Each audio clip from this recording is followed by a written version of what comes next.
Сәлеметсіздер ме оқушылар? 3-ші сынып жаратылыстану сабағы. Бүгінгі сабақтың тақырыбы тыныс алу құпиялары.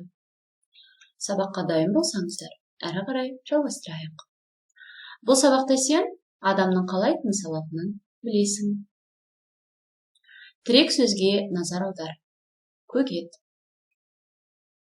Көгеттің қайда орналасатынын адамның дене мүшесінде мына сурет арқылы байқай аласың. Олай болса, жалғастырайық. Ең алдымен тыныс алу дегеніміз не? Осы сұраққа жауап беріп көрейік. Өткен сабақты еске түсірейік. Бұл сұраққа толыққанды жауап беру үшін тыныс алуға қатысатын мүшелер жүйесін есіңе түсір. Осы сызбамен жұмыс жасап көр. Ал кәнекей балалар, тыныс алу мүшелері қалай аталады екен? Тамаша. Жауабыңыз дайын болса, менімен бірге тағы да бір рет қайталаңыз. Тыныс алуға қатысатын мүшелер тыныс алу жүйесі деп аталады. Оған мұрын, кеңірдек, ауа тамырлар, өкпе жатады. Ауа өкпеге мұрын не ауыз арқылы өтеді.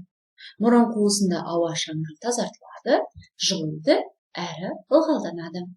Өкпеге сусындай тазартылған жылынған ауа барады.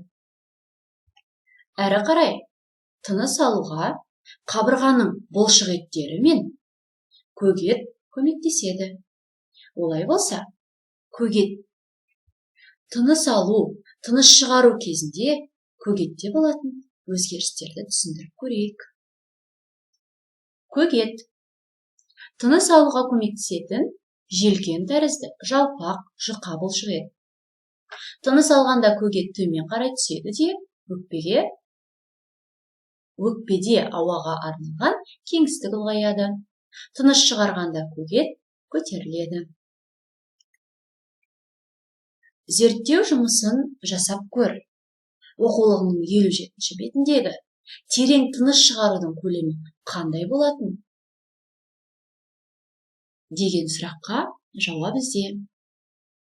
Ол үшін қажетті заттар көлемі 1 литрлік пластикалық бөтелке, сұйылтылған контейнер ыдыс және пластик түтікше қажет болады. Осы пластик түтікшеге ауа жіберу арқылы сен өзіңнің тыныс алу көлеміңді анықтайтын боласың. Олай болса, іске сәт. Зерттеу жұмысын жасап көр. Инографика графикалық ақпарат көзі. Оның көмегімен терең тыныс алу мен қалыпты тыныс алудың айырмашылығын түсіндіруге болады. Бірінші көрсетіліп тұрған ол қалдық көлем. 1 литр ол терең тыныс шығару, қалыпты тыныс шығару, 2 литр қалыпты тыныс алу, 3 литр ол терең тыныс алуды білдіреді. Оттек жетіспеуінен адамның тынысы жиілейді де тез шаршайды. Әлсіздік пен бас ауруы пайда болады. Зейін және есте сақтау қабілеті нашарлайды. Сондықтан оқу бөлмелері мен тұрғын үй бөлмелері үнемі желдетіп тұруды ұмытпа.